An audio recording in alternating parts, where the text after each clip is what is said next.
What up, y'all? Appreciate you showing up, hanging out, listening to my dumb ass. Like and subscribe. Beep, boop, boop.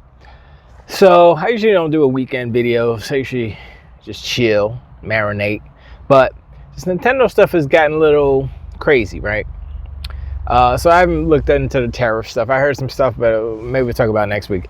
But what I wanted to talk about today was AGN. Now, I like AGN. AGN is cool. He's a Nintendo head, you know, self-proclaimed, not self-proclaimed. Admittedly, he is admitted to be a Nintendo fan, blah, blah, blah, which is nothing wrong with that. But he pulled up a video that was comparing the Xbox Series S to the Nintendo Switch, the Street Fighter, whatever. And he was like, oh, man, no. And then he was reading a guess off of Nvidia's page or something, or somebody's page, where they were saying, oh, it's that Nintendo Switch 2 is 10 times as powerful as the original Nintendo or something like that. Like, I was like, okay. What are they talking about? You know, I don't know I forgot what the exact verbiage was. But my point is that before Nvidia's last, I guess, was at CES, when your boy Leather Jacket Man went up there and started talking all this stuff and whatever. I was impartial to Nvidia. I was like, yeah, I mean, they're the leader, so, you know, yeah, the price is a little high, but I mean, they make pretty good cards. It's all right, whatever. But the 5000 series, they are no longer just graphics card maker they are swindlers. They are part of this capitalism, of course, but they are misleading the public. And what I mean by that is when he says 5070 just as powerful, same power as the 4090, something like that. I forget, paraphrasing, but that's the sentiment, right? That the 5070 is just as powerful as, or same performance as the 4090. And I'm sitting there and I'm like, that's a straight up lie. It's if you look at the specs, straight up lie. Okay. So what he's talking about is the frame insertion. What is it? 4 times frame insertion. It inserts 3 frames for every one or whatever, right? So you get 4. And then the DLSS for, you know, all that stuff, all the interpolation, all that stuff, so that the resolution is higher, frame rate is higher. So it's the same resolution as the 4090, but it's all AI. It's all not real. And so what people don't realize about that is that, okay, you can have the frame interpolation, you can have frame insertion, right? Have whatever, what is it called? MF something, multi-frame, whatever, right? The problem with that is that it doesn't change the input. So the frames looks faster, looks like 120 frames or whatever it looks like, but you'll still have the same frames as far as frame inputs, as far as controls, as the original base resolution, or base frame rate, I should say, not resolution. So if it's 30 frames and it ups it to 120 or even 60, it's still going to play like a 30 frames game. The input lag is still 30 frames.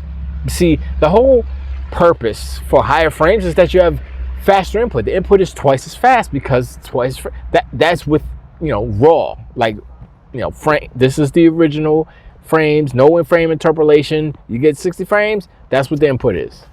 But, you know, these people, Nintendo, you know, AGN, he wants to believe that Nvidia is telling you the truth.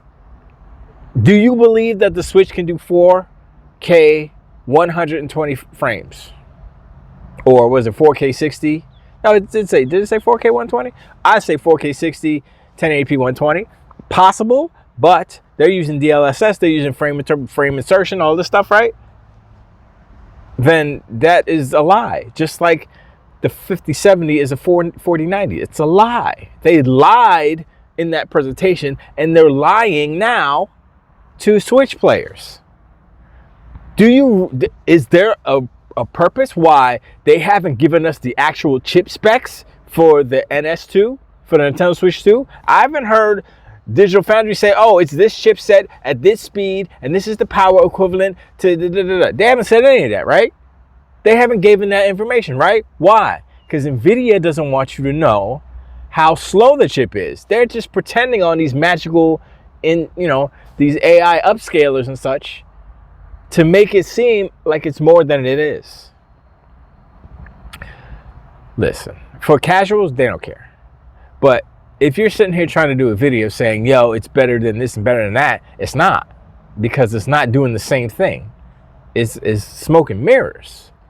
And so when Nvidia is telling you something from now on, like they just ruin their reputation as far as I'm concerned. If they're telling me something, I'm like, I'm looking second, I'm looking third. I want a second and third opinion. I'm looking at them strange and weird because I don't believe them anymore. I don't care what their cards are doing. I don't believe them. Even the 5090, I'm like, look, it's $2,000. That's all I know. If you want to spit facts, you could spit the prices facts. But yeah, don't come at me with the freaking 5070s or 4090. Come on, man. Digital like Nexus gamers, whatever. Steve over there, he came at him. He was like, nah, nope. But Nintendo. I guess Nintendo fans have short short memories. But. And also maybe they just ignore that, or they may be playing it up a little bit just to have some ammunition in this console war, I guess, since Nintendo decided to join the fight. Since I guess Microsoft's not in it anymore, right? Yeah, we're gonna see about that. But yeah, so I was watching him, and I was watching the dude, and he was doing the side by side, and I was like, I mean, I'm on my phone, so I can't really tell what it looks like. I mean, it did. The Switch version looked more colorful. It's like, okay, so you tweaked the saturation on it. Okay, you tweaked the color. It's a little bit warmer too. Sure, okay, fine. Maybe they have different textures on it. I mean, that can be fixed on this.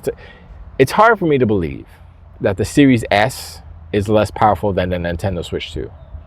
Raw to raw, we're talking about raw. It's hard for me to believe that. I don't know. And they said the Nintendo Switch has 12 gigabytes of RAM. The Series S has 10, I think. So in that respect, sure. But as far as the bandwidth, I don't know. I'd have to look at the specs, but I mean, they're so close that I don't know if the 2 gigs would affect the texture quality like that. And also, are they using DLSS and all that stuff on Street Fighter on that version versus the Series S? I don't know if they're using anything at all. We'll have to see. So those are kind of the two things. It's like, I get the trend on using all these upscalers and such to make the games look better. But as far as the frame, like resolution is one thing, there's artifacting and all that stuff. So that's a whole different ballgame. We're not even talking about that. But with the frame rate, and when they're doing frame insertion, especially when they're adding 3 frames to make it 4 times or whatever, that's a problem because especially on a fighter. If you're gonna do that on a fighter, it's like, I hope that's like no frame because you will not win. Because you're going to be like playing at 30 frames. Everybody else is playing at 60, whatever, if it's cross-gen. Or cross-platform, excuse me. That's not a fair fight right there. You will lose. Because you have twice as less inputs. They're twice as fast as you, basically. They press a button, you press a button. If you don't time it right, anyway. I appreciate you showing me my like and subscribe. I just wanted to say that real quick because I saw that and I was like, I don't know, Nvidia been lying for a minute, so you might want to slow down on that AGN and everybody else who's hyping up the NS2. We'll see. I want them specs. I want the chip. I want Digital Foundry to bust it open and look what's inside. That's what I want. That'll be soon. Come June 5th. The gates will be open, so we'll see. We'll see what's happening. After that, if it's, we'll see. But anyway, I talk to y'all next one. Till the Wade.